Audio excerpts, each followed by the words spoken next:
소란노 성경교실 가족 여러분, 안녕하세요. 안녕하세요. 예, 만나서 반갑습니다. 오늘은 디모데후서 3장 1절부터 마지막 절 가지고 타락과 핍박을 이기게 하는 말씀이라는 주제로 함께 말씀을 생각해 보겠습니다.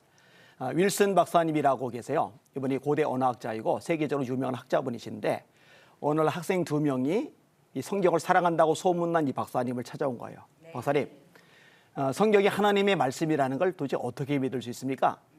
못 믿는다는 거죠. 이 박사님이 이렇게 대답을 해요. 자네 성경 그동안 몇 번 정도 읽어봤는가? 예, 아직 한 번도 안 읽었습니다. 나는 40년 동안 매일 4시간씩 읽고 또 읽고 또 읽었다네.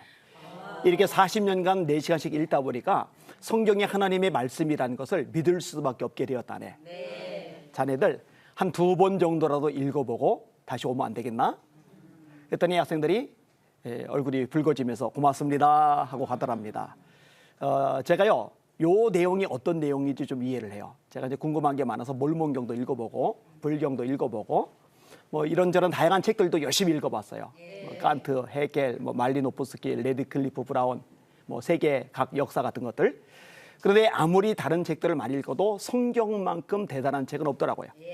그러니까 읽고 또 읽고 전에 말씀드렸던 건데 한 150번 정도 구약을 읽었고 신약은 이제 몇 번인지도 잘 몰라요. 근데 이렇게 읽으면 읽을수록 성경이 하나님의 말씀이라는 것을 인정할 수밖에 없겠더라고요. 특히 오늘 본문은 말세의 타락상에 대해서 이야기를 해주고 있고 또 그런 상황 속에서 핍박을 당하는 것에 대해서 이야기를 해주는데 이 타락과 핍박을 이길 수 있는 유일한 힘이 말씀이다. 이게 이제 오늘 본문 전체의 요지가 됩니다. 이것을 염두에 두고 함께 말씀을 공부하겠습니다. 자, 일단 타락상에 대한 이야기를 같이 한번 읽어볼게요. 1절에서 9절까지 한번 읽어보겠습니다. 너는 이것을 알라. 말세에 고통하는 때가 이르러 사람들이 자기를 사랑하며 돈을 사랑하며 자랑하며 교만하며 비방하며 부모를 거역하며 감사하지 아니하며 거룩하지 아니하며 무정하며 원통함을 풀지 아니하며 모함하며 절제하지 못하며 사나우며 선한 것을 좋아하지 아니하며 배신하며 조급하며 자만하며 쾌락을 사랑하기를 하나님 사랑하는 것보다 더하며 경건의 모양은 있으나 경건의 능력은 부인하니 이 같은 자들에게서 네가 돌아서라. 그들 중에 남의 집에 가만히 들어가 어리석은 여자를 유인하는 자들도 있으니 그 여자는 죄를 중히 지고 여러 가지 욕심에 끌린 바 되어 항상 배우나 근데 진리의 지식에 이를 수 없느니라. 얀네와 얀브레가 모세를 대적한 것 같이 그들로 진리를 대적하니 이 사람들은 그 마음이 부패한 자요 믿음에 관하여는 버림받은 자들이라. 그러나 그들이 더 나아가지 못할 것은 저 두 사람이 된 것과 같이 그들의 어리석음이 드러날 것임이라. 아멘. 말세라는 말이 나오는데 이게 넓은 의미로 볼 때는 예수님의 초림부터 재림까지를 말해요. 그다음에 이제 좁은 의미로 말할 때는 예수님이 오시기 직전에 그런 상황을 말하는 거예요. 마지막 때를 이야기하는 거죠. 오늘 본문은 그 마지막 때와 연결해서 이해를 하면은 훨씬 나을 것 같습니다. 근데 이때 왜 고통하는 때가 이러느냐? 타락하기 때문에 그 타락한 세상 속에서 사는 성도들 입장에서 어려움을 겪을 수밖에 없는 거예요. 그러면 사람의 타락상들이 어떻게 나오느냐? 오늘 본문의 내용이 꽤 많이 나와요. 자그마치 20개나 나옵니다. 그 중에 하나가 사람들이 자기를 사랑하며 하나님보다 자기를 더 사랑하는 거죠.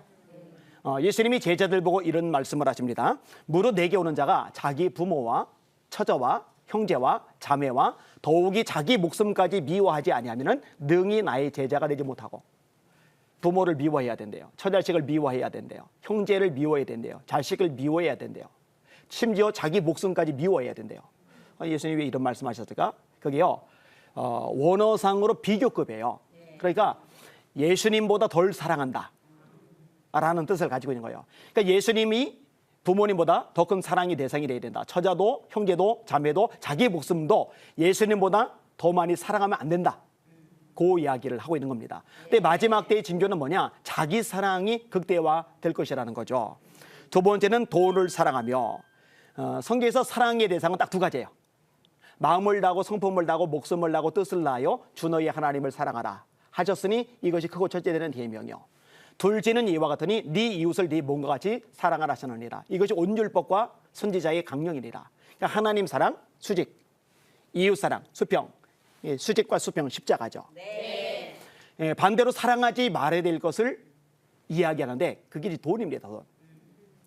그러나 자족하는 마음이 있으면 경건이 큰 유익이 있느니라. 우리가 세상에 올 때 아무것도 가지고 온 것이 없음에 또한 아무것도 가지고 가지 못하리니 우리가 먹을 것과 입을 것이 있은즉 족한 줄로 알 것이니라. 부하리 하는 자들은 여러 가지 어리석고 해로운 정욕에 떨어지나니 그 사람으로 파멸과 멸망에 따르게 하는 것이라. 돈을 사랑함이, 여기서 돈 사랑함이 나와요. 돈을 사랑함이 일만 악의 뿌리가 되나니 이것을 탐내는 자들은 미혹을 받아 믿음에서 떠나 많은 근심으로 자기를 찔렀도다. 돈을 왜 사랑하지 말라고 하느냐? 돈 사랑하면 미혹을 받아요. 믿음에서 자꾸 벗어나게 돼요. 그리고 많은 근심이 생기게 돼요. 실제로 사람들의 최고 근심거리는 돈입니다. 돈이 있고 없고 이게 걱정거리, 근심거리가 되고 있거든요. 그래서 돈 사랑을 경계하라고 말씀하고 있는 거예요. 근데 말세의 징조는 뭐냐? 특징은 뭐냐? 이 돈 사랑이 극대화되는 거죠. 세 번째 항목이 자랑하며, 이 자랑은 특별히 비교 의식 속에서 나와요. 남보다 돈이 많으면 자랑거리가 돼요. 남보다 공부를 잘하면 자랑거리가 돼요. 남보다 집이 좋고 차가 좋으면 자랑거리가 돼요. 남보다 좀 이쁘면 자랑거리가 돼요. 감사하게도 저는 인물에 있어서는 자랑거리가 전혀 없었기 때문에 인물로 자랑한 적은 한 번도 없어요. 고린도서 13장에 보니까 사랑은 자랑하지 아니하며, 왜냐면 나는 자랑거리라 자랑하지만 그걸 못 갖춘 사람들이 들으면 마음이 상하잖아요. 사랑한다면 그 사람 마음 상하게 하지 않을 거잖아요. 그런데 마지막 때는 이 자랑이 많아지는 거예요. 네 번째는 교만하며, 하나님이 가장 싫어하시는 모습 중에 하나가 교만이죠. 하나님이 교만한 사람은 물리치시되 겸손한 자들에게는 은혜를 베푸시느니라. 누구든지 자기를 높이는 자는 낮아지고 자기를 낮추는 자는 높아지리라. 하나님이 능하신 손 아래서 겸손하라. 때가 되면 너희를 높이시리라. 겸손은 보배고 이 교만은 넘어짐의 앞잡이인데, 근데 사람들이 이 교만 속에 빠져드는 이런 문화와 시대 현상이 나타날 것이다. 이게 마지막 때의 모습이다 라고 이야기해주고 있거든요. 그다음에 다섯 번째 항목이 비방하며, 다른 사람들에 대해서 깎아내리는 말을 하는 것, 흠을 잡는 것, 이거 죄거든요. 죄. 야고보서 4장에 이렇게 말씀합니다. 형제들아 서로 비방하지 말라. 형제를 비방하는 자나 형제를 판단하는 자는 곧 율법을 비방하고 율법을 판단하는 것이라. 네가 만일 율법을 판단하면 율법의 준행자가 아니요 재판관이로다. 율법의 입법자와 재판관은 오직 한 분이시니 능히 구원하기도 하시고 멸하기도 하시느니라. 너는 누구이기에 이웃을 판단하느냐? 다시 말해 성경은 어느 정도까지 얘기하느냐? 이 판단은 하나님의 권한이라는 거죠. 근데 우리가 이것을 어기고 비방하기 시작할 때, 비판하기 시작할 때 하나님의 권한을 침해하는 것이라고 그렇게까지 성경은 말씀을 해주고 있어요. 사람들이 쉽게 생각하기 쉬운데 수근수근은 큰 죄입니다. 남 깎아내리고 흠집내는 것은 큰 죄입니다. 허물을 덮어주는 자는 사랑을 말하는 자요, 그것을 거듭 말하는 자는 친한 벗을 이간하는 자리라. 근데 마지막 때는요, 이런 비방이 흔해지는 거예요. 왜냐하면 사랑이 메마르니까. 마태복음 24장에 말세 징조들이 많이 나와요. 거짓 선지자들이 일어날 거다. 거짓 그리스도들이 일어날 거다. 민족이 민족을, 나라가 나라를 대적하여 일어나겠고 처처의 기근과 지진이 있으니 이 모든 것이 재난의 시작이다. 이 천국 복음이 모든 민족에게 전파되기 위하여 온 세상에 전파되리니 그제 끝이 오리라. 그러면서 어떤 얘기가 나오느냐?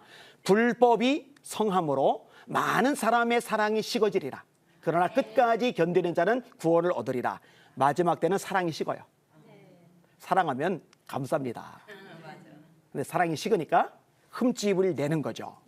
말세의 타락상 중에 하나예요. 여섯 번째 항목은 부모를 거역하며, 지금 우리가 사는 세상이 그런 세상이에요.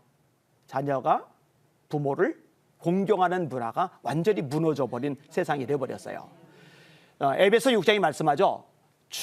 자녀들아 주 안에서 너희 부모에게 순종하라. 이것이 옳으니라. 네 아버지와 어머니를 공경하라. 이것이 약속이는 첫 계명이니 이로써 네가 잘되고 땅에서 장수하리라. 근데 이 공경이라는 말 속에는 존경, 그다음에 필요한 물질을 공급해 주는 것, 그리고 사랑하고 소중히 여기고 그 권위에 인정하고 순종하는 것, 이 모든 것들이 포함이 되어져 있는데 이런 것들이 허물어지는 시대가 될 것이다. 이렇게 이야기를 끄집어내는 겁니다. 일곱 번째 항목은 감사하지 아니하며, 사실 뭐 하나님의 뜻은요 명확합니다. 항상 기뻐하라, 쉬지 말고 기도하라, 범사에 감사하라. 이것이 그리스도 예수 안에서 너희를 향하신 하나님의 뜻이리라. 감사할 것들이 사실 많아요. 여러분들 양손 있는 걸 감사하셔야 돼요. 저는 교통사고로 팔을 잃어서 한 팔밖에 없는데 손이 이제 하나이다 보니까 불편한 것들이 꽤 있더라고요. 이게 없어지고 나서 보니까 있는 게 얼마나 소중한지를 알겠더라고요. 지지고 볶더라도 그렇게 맞상대할 상대들 가족이 있다는 거 감사한 일이에요. 마음껏 예배하고 찬송하고 기도할 수 있는 자유 대한민국에서 신앙생활하는 거 감사할 일이에요. 다른 무엇보다 예수님을 내 인생의 구주로 영접하고 오늘 죽어도 천국에서 눈을 뜰 수 있는 구원받은 하나님의 아들과 딸이 된 거 정말 감사할 일이죠. 근데 마지막 때는요, 이 감사가 점점 사라지는 거죠. 그 다음에 나오는 항목이 뭐냐? 거룩하지 아니하며. 여러분, 이 거룩도 감사와 더불어 명확한 하나님의 뜻입니다. 데살로니가서 4장 3절입니다. 하나님의 뜻은 이것이니 너희의 거룩함이다. 성경은 이 거룩을요, 생각보다 많이 강조해요. 하나님이 너희를 부르심은 부정하게 하심이 아니요 거룩하게 하심이니 이를 저버리는 것은 사람을 저버림이 아니요 너희에게 그의 성령을 주신 하나님을 저버리는 것이니라. 이게 성경의 말씀이거든요. 너희는 너희가 하나님의 성전인 것과 하나님의 성령이 너희 안에 거하시는 것을 알지 못하느냐. 누구든지 하나님의 성전을 더럽히면 하나님이 그 사람을 멸하시리라. 하나님의 성전은 거룩하니 너희도 그러하니라. 이게 고린도서 3장 16절 이하의 말씀이거든요. 오직 너희를 택하신 거룩한 자처럼 너희도 모든 행실에 거룩한 자가 되라. 기록하였으되 내가 거룩하니 너희도 거룩할지어다 하셨느니라. 베드로전서 1장 15절 이하의 말씀이거든요. 거룩 계속 나와요. 근데 마지막 때가 되면은 이 거룩에 대한 개념이 무너져 버리는 거예요. 세상 사람들은 당연히 무너져 버리고 교회까지도 이 죄악된 문화가 흘러 들어오면서 이 거룩이 훼손을 당하기 시작하거든요.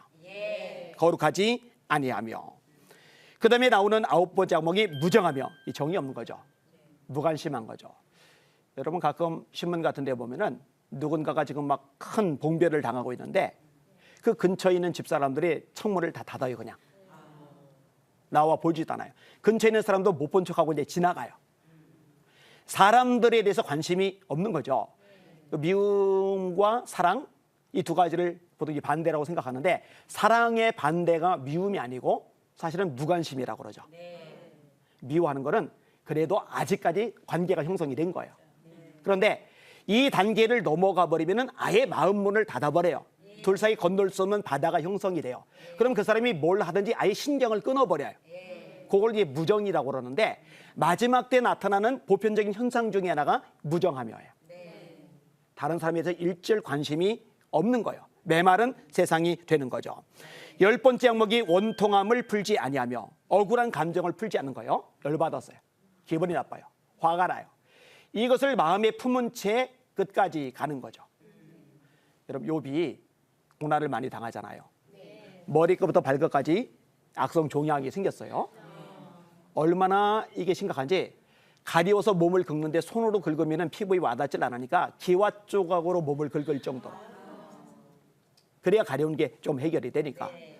이것도 힘들지만 10명의 자식이 하루아침에 죽은 거, 이거는 정말 피눈물 날 일이죠. 아내는 하나님을 저주하고 죽어버리라고. 그래 놓고는 도망을 가버리고. 자, 이런 욥에게 엘리바스, 빌닷, 소발 세 사람이 찾아와서 저주의 말을 쏟아대는데 네가 당하는 벌은 네가 지은 죄에 비하면 가벼워. 자식들 10명 죽은 사람 앞에 그런 말 하면 안 되죠. 이거 열받습니다. 원한이 맺힙니다. 근데 마지막 부분에 보면은요, 욥이 그 친구들을 기도해요. 그리고 성경 말씀합니다. 욥이 친구들을 위해서 기도할 때에 하나님이 욥의 곤경을 돌이키셨더라. 여러분 성경에서요, 우리들 보고 용서하라고 말씀하는 것은 우리들 보고 손해보고 피해보고 억울하게 살라고 그렇게 말씀하시는 게 아니라 사실은 용서할 수 없는 사람을 용서할 때 하나님의 축복이, 능력이, 기적이 우리에게 흘러 들어오거든요. 그러니까 상대방을 위해서가 아니라 우리를 위해서 용서하라고 말씀을 하시는 거예요. 근데 마지막 때는 특징이 뭐냐? 용서를 안 해요. 원통함을 그냥 풀지 않고 간직하고 살아가는 거예요. 그 다음에 나오는 11번째 항목은 모함하며이죠. 남에 대해서 거짓으로 누명을 씌우는 행위. 사실 이걸 잘하는 건 마귀죠. 마귀가 욥을 참소하잖아요. 근데 이 마귀의 속삭임이 사람들 속에 수없이 스며들어 보는 거예요. 여러분 인터넷 같은 데 들어가 보면은요, 정말 댓글을 차마 읽기가 어려워요. 요즘은 이 모함이란 말, 참소란 말, 이게 국가 전체적으로 번져 있어요. 너무 막말을 많이 해요. 이게 마지막 때의 현상 중에 하나입니다. 12번째 항목은 절제하지 못하며 욕심을 절제하지 못해요. 특별히 성적인 욕망을 절제하지 못하는 시대가 마지막 때의 특징입니다. 여러분 간통죄 우리나라도 폐지됐죠? 그다음에 낙태죄 폐지됐죠? 참 안타까운 현상일 수밖에 없어요. 자, 간통죄 폐지, 낙태죄 폐지, 여기서 나아가서 동성애 법안을 또 통과시키려고 그러죠. 절제하지 못하는 이런 문화. 그리고 그런 것을 법으로까지 보장해 주려는 이런 죄악된 흐름. 이 우리나라만 봐도 사실은 참 심각하구나. 마지막 때가 가깝구나. 이런 것을 느낄 수밖에 없어요.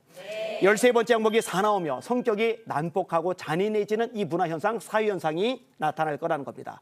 여러분 가만히 보면은요, 진짜 싸납습니다. 특히 요즘은 애들도 싸나와요. 그 애들 길거리에서 담배 피우고 있을 때 어른들이 그 훈계를 한다고 한마디 했다가는요, 난리 납니다. 요즘 보면은 그 청소년들 왕따 문제가 굉장히 심각한데 옥상에서 뛰어내려 자살하고 이런 아이들 있잖아요. 너무 두들겨 맞고 모욕을 당하고 사람 대접을 못 받으니까 견디다 못해 스스로 목숨을 끊는 얘들. 근데 이렇게 죽은 아이를 보면서 괴롭혔던 사람들이, 아이들이 양심의 가책을 느껴야 되는데 가책을 안 느껴요. 자, 그다음에 14번째 항목이 선한 것을 좋아하지 아니하며. 그렇죠. 악한 것을 사랑하는 세대니까, 죄악들이 만연한 세상이니까, 수많은 사랑이 식어지는 그런 문화니까 선한 것을 좋아할 리가 없죠. 오히려 악한 것을 좋아하고 또 악한 것을 하는 것을 오히려 떠벌리는, 그걸 자랑스럽게 생각하는 죄악된 문화가 형성된다라고 얘기하는 거죠. 15번째 항목이 배신하며 신의를 쉽게 저버리는 거죠. 약속을 잘 안 지키는 거예요. 내게 은혜를 베푼 사람에게까지도 등을 돌리고 내게 이익이 된다면은 그 은혜를 베푼 사람에게까지도 칼을 꽂을 수 있는 시대. 그게 이제 우리가 살아가는 시대의 특징입니다. 16번째 항목이 조급하며 참을성이 없는 거죠. 경솔하게 말해요. 참 급해요. 우리나라 사람들이 워낙 급한데 이 급한 것이 점점 가속화가 되는 것 같아요. 이건 이제 이런 모습이 교회까지 이제 흘러 들어오는 거예요. 성도들의 마음도 급해요. 얼마나 급하냐? 기도하고 당장에 응답이 안 되면 낙심이 되는 거죠. 갈라디아서 6장 9절에 보니까 우리가 선을 행하되 낙심하지 말지니 포기하지 아니하면 때가 이름에 거두리라. 하나님의 때가 반드시 있거든요. 그 때가 되면 하나님이 응답하시고 역사하시고 기적을 주시거든요.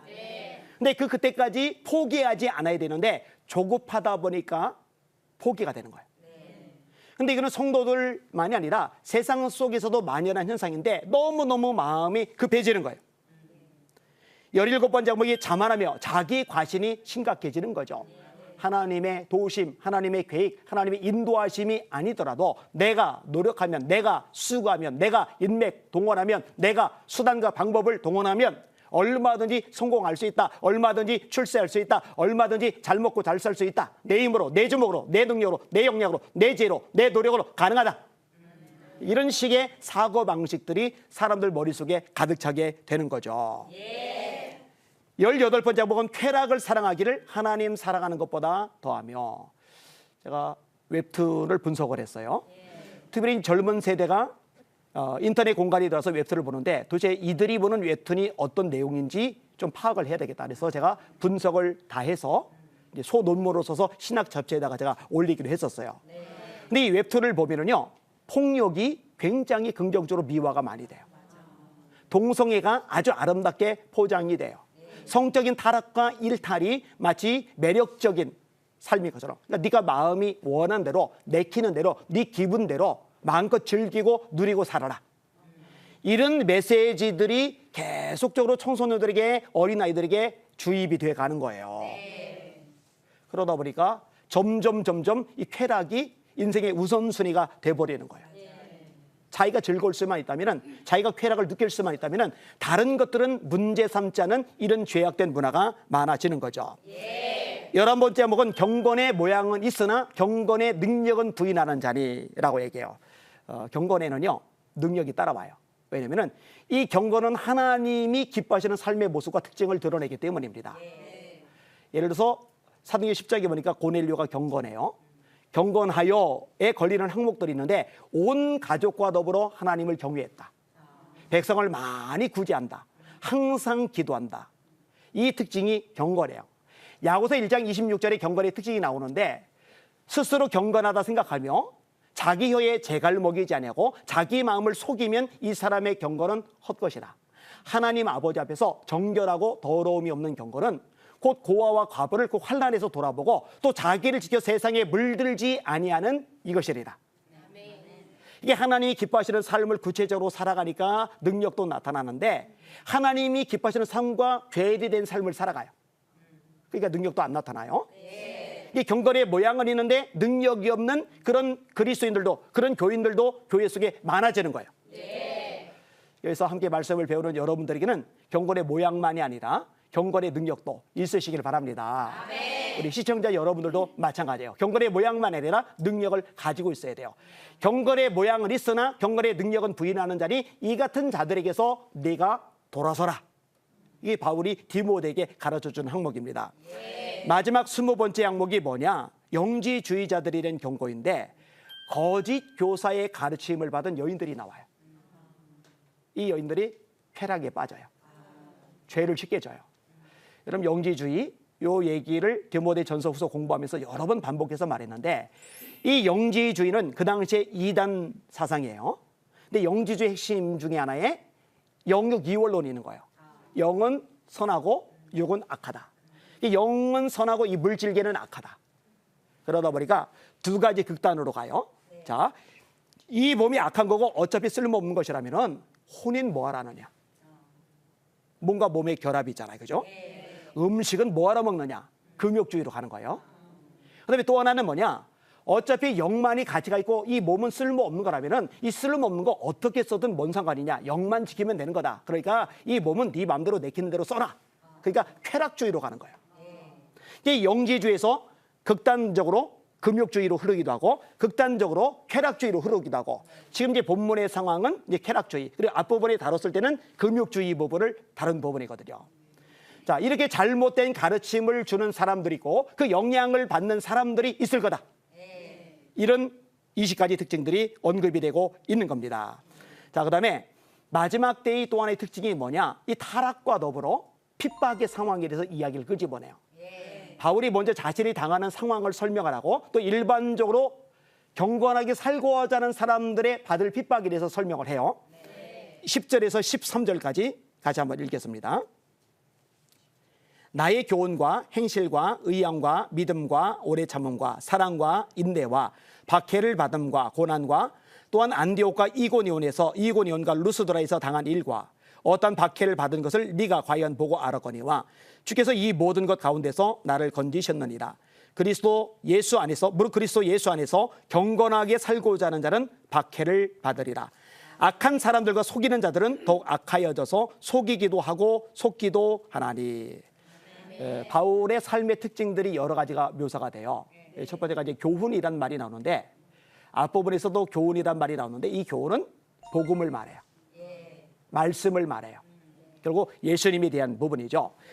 이 바울은 복음에 대해서 목숨을 걸었던 사람입니다. 갈라디아서 1장이 이렇게까지 말합니다. 8절 말씀인데 우리나 혹 하늘로부터 온 천사라도 우리가 너에게 전한 복음 외에 다른 복음을 전하면 저주를 받을지어다. 왜냐? 복음만이 우리를 구원하니까. 예수님만이 우리를 구원하니까. 그러니까 바울은 이 교훈에 복음에 집중을 하는 거예요. 그 다음에 나오는 항목이 행실인데 바울은 자신이 전하는 복음, 이 말씀과 일치하는 삶을 살아갔어요. 거기 이제 행실이죠. 말씀을 듣기만 하는 게 아니라 지키는 거죠.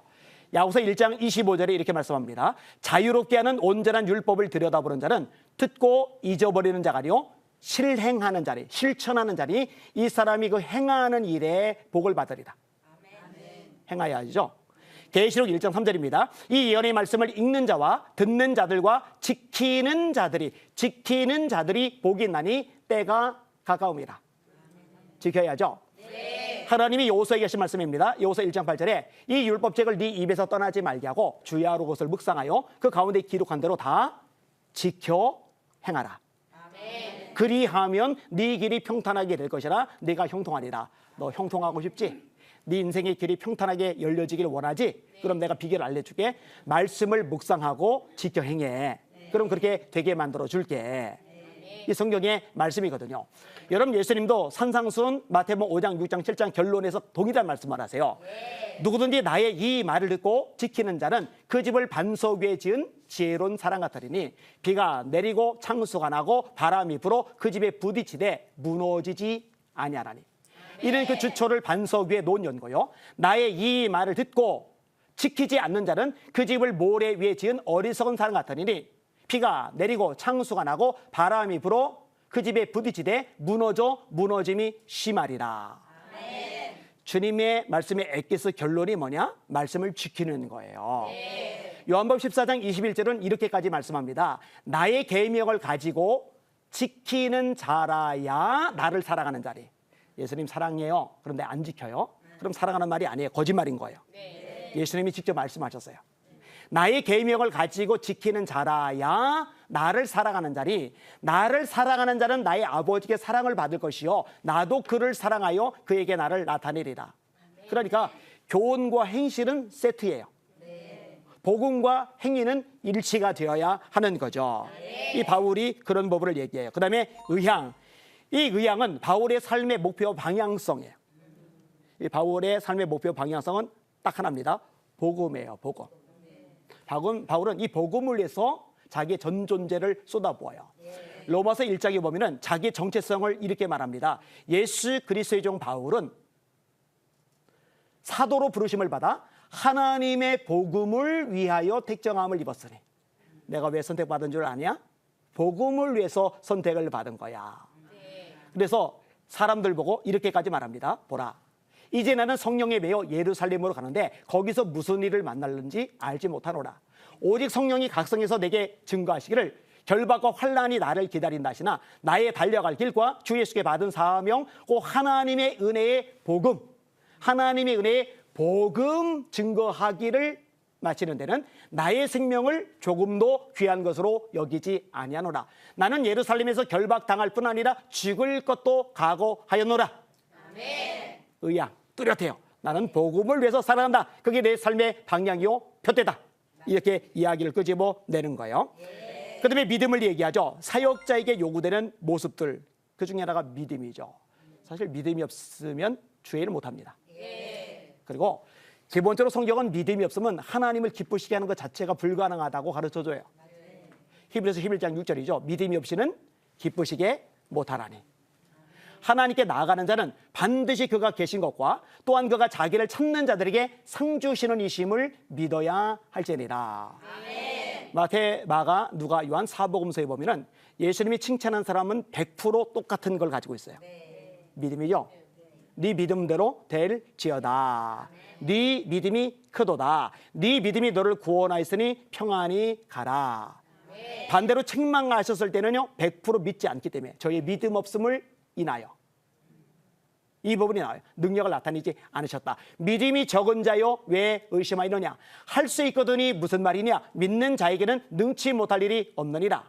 이 바울이 삶으로 보여주는 거예요. 교훈, 행실, 의향, 그리고 나 믿음. 너 봤잖아. 나 믿음의 사람, 믿음의 삶을 살아. 그 다음에 오래 참음과 인내. 이 두 가지는 세트죠. 여러분, 이 인내는요 신앙의 핵심적인 요소 중에 하나입니다. 왠지 알아요? 성경은 이렇게 말합니다. 너에게 인내가 필요하면, 왜 필요하냐? 너에게 인내가 필요하면 하나님의 뜻을 행한 후에 약속하신 것들을 받기 위함이라.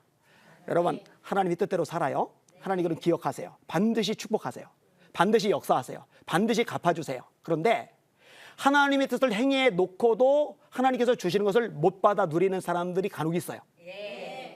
왜냐하면 중간에 나가 떨어진 사람들, 중간에 주저앉은 사람들. 다시요.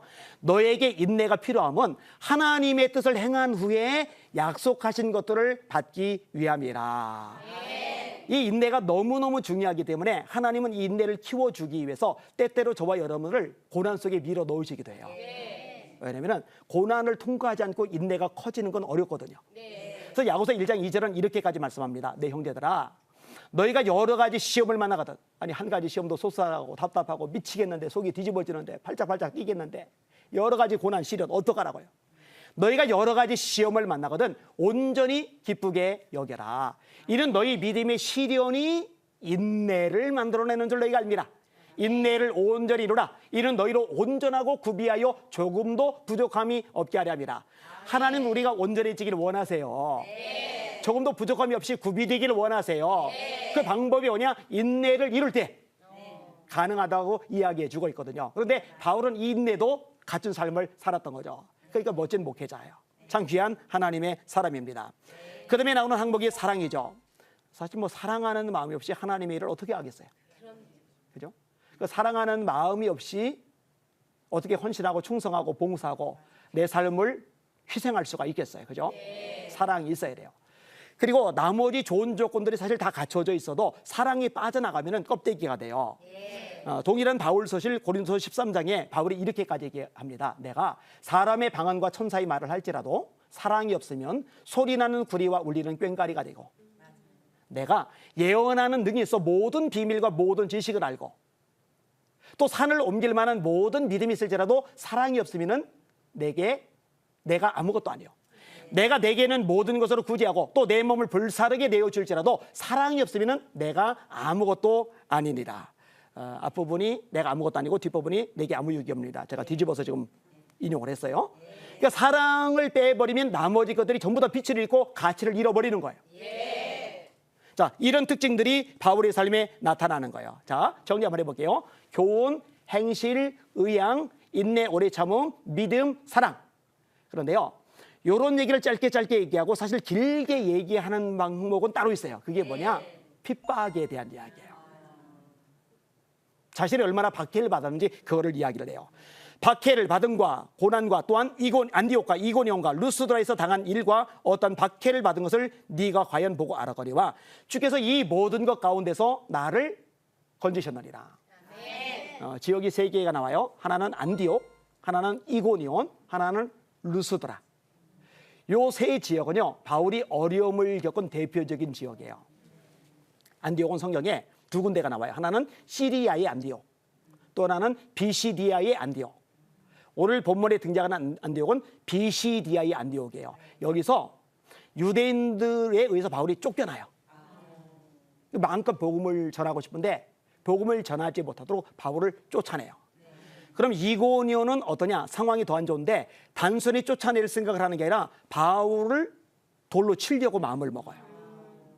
이때는 쫓겨나는 차원이 아니고 바울이 목숨을 부지게 해서 도망을 해요. 그럼 루스드라는 어떤 곳이냐? 바울이 그곳에서 기적을 행해요. 안진뱅이를 일으켜요. 그러니까 사람들이 막 놀래가지고 특별히 제우스 신을 섬기는 제사장들이 막 쫓아와가지고 바울과 바나바에게 제사를 드리려고 해요. 제우스 신과 헤르메스 신이 사람의 몸을 입고 이 땅에 오신 거다. 그러니까 이렇게 안진뱅이가 일어났지 막 난리가 난 거예요. 근데 그 가운데서 이제 바울이 복음을 전해요. 근데 이 이고니온 지역에 사는 유대인들이 이방인들까지 선동한 다음에 사람들을 끌고 루스드라까지 온 다음에 돌로 바울을 사정없이 찍어버린 거예요. 보니까 죽었거든요. 그러니까 질질질질 끌어서 성 밖에 갔다가 버리고 도망을 가요. 근데 바울이 그때 안 죽었어요. 다음날 일어나서 또다시 복음을 전하러 다녀요. 그 말씀이 저를 참 이게 감동을 주고 도전을 주는 말씀이에요. 제가 지난주, 지지난주 2주 동안 러시아의 4개 지역에서 말씀을 전하고 왔어요. 러시아는 한국보다 100배 이상이 커요. 그러니까 제가 부산을 자주 가는데 부산까지 400km인데 저를 통역해 주기 위해서 오신 최다희 선교사님이 1800km를 달려서 오셨더라고요. 가까운 이웃 지역으로 가는데 가까운 이웃 지역이 500km더라고요. 이게 왔다 갔다 하다 보니까 2주 동안 5,000km를 달렸더라고요. 그러니까 입안은 이제 헐고 이제 피곤하고 어떨 때 쉬고 그럴 때 누구 생각하면 정신이 바짝 나느냐? 바울은 여행으로 지친 상황이 아니라 돌로 두들겨 맞아가지고 죽었다고 판단이 들 만큼, 그리고 성 밖에 끌어갈 때 미운 바울 끌고 가는데 긁힐까봐 다칠까봐 번쩍 들어서 옮기겠어요? 끌어다가 내쳤다고 돼 있으니까 끌고 가는 중에 이런 데 긁혀가지고 또 생채기가 많이 났을 거예요. 그럼 일주일이건 한 달이건 좀 쉬다가 복음 전해야 될 것 같은데 다음 날 또다시 복음을 전하러 다녀요. 이런 바울 생각하면은 꽤 부릴 여지가 손톱만큼도 없죠. 아무튼 안디옥에서의 고난, 이고니온에서의 고난, 루스드라에서의 고난 너도 알고 있지 않느냐. 이렇게 내가 고난을 많이 당했다. 그런데 이건 나만의 일이 아니야. 무릇 그리스도 예수 안에서 경건하게 살고자 하는 자는 핍박을 받으리라. 박해를 받으리라. 여러분 이게 보편적인 그리스도인의 특징이라고 성경은 가르쳐주고 있습니다. 근데 이유가 있는데 자 세상이 타락했죠. 악해요. 죄가 만연해요. 이런 세상의 한복판 속에서 거룩하게 진실하게 정직하게 하나님을 경외하며 복음을 증거하며 살다 보면요 미움을 많이 받게 되는 거예요. 여러분 예레미야가 활동하던 시대는요 죄가 너무나 많았어요. 예레미야 5장에 보면요 예루살렘 거리를 다니면서 공의를 행하는 사람 한 사람이라도 찾아내면은 내가 이 성 심판하지 않고 심판을 면해 주겠다. 근데 결국 예루살렘이 멸망을 당해요. 주전 586년에 바벨론 왕 느부갓네살에 의해서 초토화가 돼버려요. 그만큼 의인이 없어요. 자, 그런 세상의 한복판에서 예레미야는 깨끗해요. 정직해요. 의로워요. 말씀대로 살아요. 그럼 사람들이 야 예레미야 훌륭해. 멋있어. 너 존경해. 본받고 싶어. 이렇게 나와야 될 것 같은데 안 그래요. 그래서 예레미야 20장에 보면은 예레미야가 이렇게 고백을 합니다. 여호와여 주께서 나를 권하였으므로 내가 그 권유를 받았사오며 주께서 나보다 강하사 나를 이기셨으므로 내가 조롱거리가 되리 사람마다 종일토록 나를 조롱하나이다. 내가 말할 때마다 파멸과 멸망을 내치며 여호와의 말씀으로 말미암아 종일토록 치욕과 모욕거리가 되밀이다. 나는 무리의 비방과 사방의 두려움을 들었나이다. 그들이 이르기를 고소하라. 우리도 고소하리라며 나의 친한 벗들도 다 내가 실족하기를 기다리며 그가 혹시 유혹을 받게 되면 우리가 그를 이기어 우리 원수를 갚자나이다. 그러니까요 다 등 돌리고 공격하고 비방하고 조롱하고 모욕을 주니까 예레미야가 너무너무 힘들어하는데요 마지막 때 정말 예수님의 말씀대로 순종하려 살려고 하는 사람에게는 이런 어려움들도 닥칠 것이다. 이야기를 해주고 있는 겁니다. 이기셔야 되죠. 무장하시는 여러분들 되셔야 되겠죠. 자, 점점 악해지는 세상이 되는 거예요. 악한 사람들과 속이는 자들은 더욱 악하여져서 속이기도 하고 속기도 안 하니 예전과 다르게 점점점 끔찍한 일들이 더 많이 더 넓게 더 심하게 일어나는 세상이 되는 거죠. 지금 우리가 사는 세상이 그런 세상인 거예요. 자, 정리를 한번 해볼게요. 타락이 심각해진다. 핍박이 심각해진다. 그러면 타락이 심각해지면은 거기에 무너져 버려야 되느냐, 같이 물들어 버려야 되느냐, 이 핍박의 박해가 심각해지면은 거기에 눌려서 신앙을 포기해야 되느냐, 믿음이 약해져야 되느냐, 그게 아니죠. 이겨야 돼요. 이길 수 있는 비결이 뭐냐? 하나님의 말씀인 거죠. 여러분 하나님의 말씀으로 철저하게 무장하시기를 바랍니다. 그래서 오늘 본문에 보면은요 이 부분을 명확하게 말씀하고 있어요. 14절부터 마지막 절 제가 읽을게요. 그러나 너는 배우고 확신한 일에 거하라. 너는 네가 누구에게서 배운 것을 알며 또 어려서부터 성경을 알았나니 성경은 능히 너로 하여금 그리스도 예수 안에 있는 믿음으로 말미암아 구원에 이르는 지혜가 있게 하느니라. 모든 성경은 하나님의 감독으로 된 것으로 교훈과 책망과 바르게 함과 의로 교육하게 유익하니 이는 하나님의 사람으로 온전하게 하며 모든 선한 일을 행할 능력을 갖추게 하려 함이라. 이런 세상에 핍박이 심한데 타락이 심한데 이런 세상에 흔들리거나 요동하거나 넘어지지 않고 확신한 일에 거해야 되는데 비결이 뭐냐? 너는 배우고 확신한 일에 거하라. 배우고 확신한 일에 거하라. 다시 말해 하나님의 말씀을 배워야 그 말씀에 든든히 서 있어야 확신한 일에 거할 수 있다라고 가르쳐주고 있는 거거든요. 한번 따라해 봅시다. 말씀을 읽자, 듣자, 공부하자, 암송하자, 묵상하자. 왜냐면 말씀이 들어가야 사람이 확고해지거든요. 자, 이 말씀이 행하는 일이 구체적으로 두 가지인데 하나는 구원받게 하는 거예요. 어려서부터 성경을 알았나니 성경은 능히 너로 하여금 그리스도 예수 안에 있는 믿음으로 말미암아 구원에 이르는 지혜가 있게 하느니라. 아멘. 여러분 믿음으로 구원받죠? 네. 요한복음 3장 16절, 3장 15절, 요한복음 1장 12절, 요한복음 5장 24절, 요한복음 20장 31절, 로마서 10장 9절과 10절, 에베소 2장 8절과 9절, 요한일서 5장 11, 12, 13절, 이 모든 말씀들의 공통점은 뭐냐? 구원은 믿음으로 받는다는 거예요.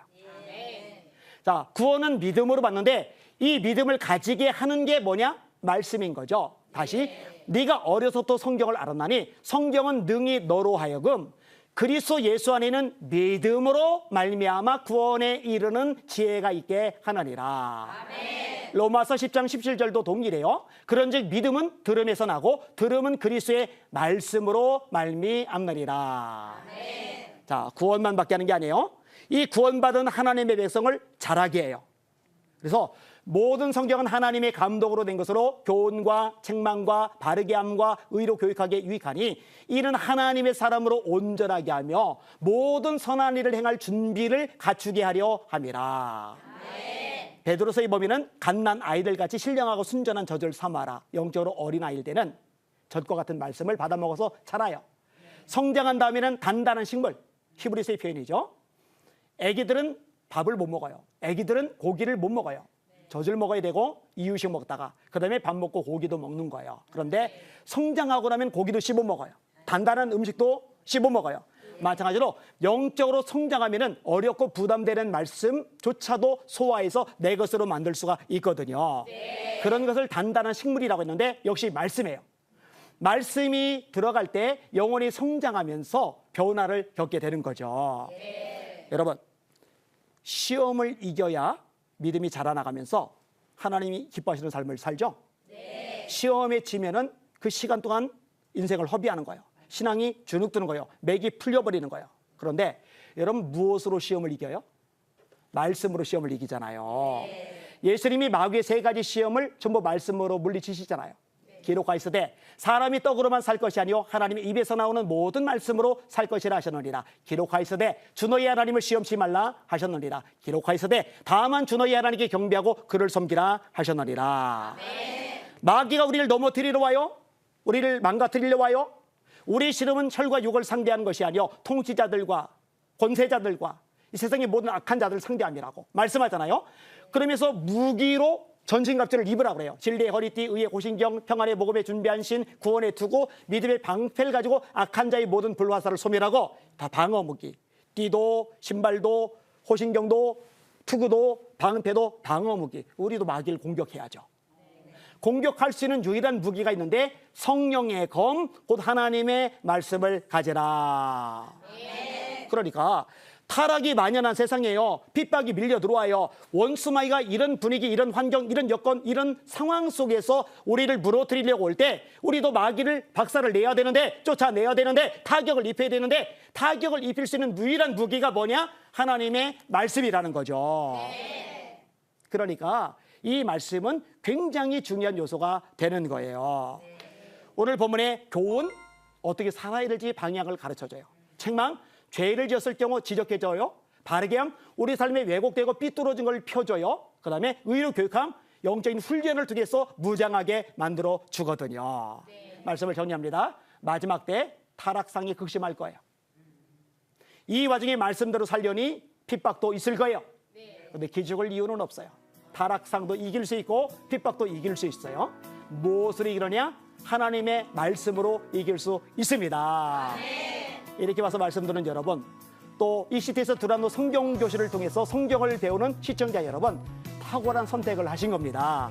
이 말씀으로 무장하셔서 날마다 승리하는 능력의 주의 종들 되시기를 예수님의 이름으로 축원합니다. 네, 오늘은 여기까지 하겠습니다. 감사합니다.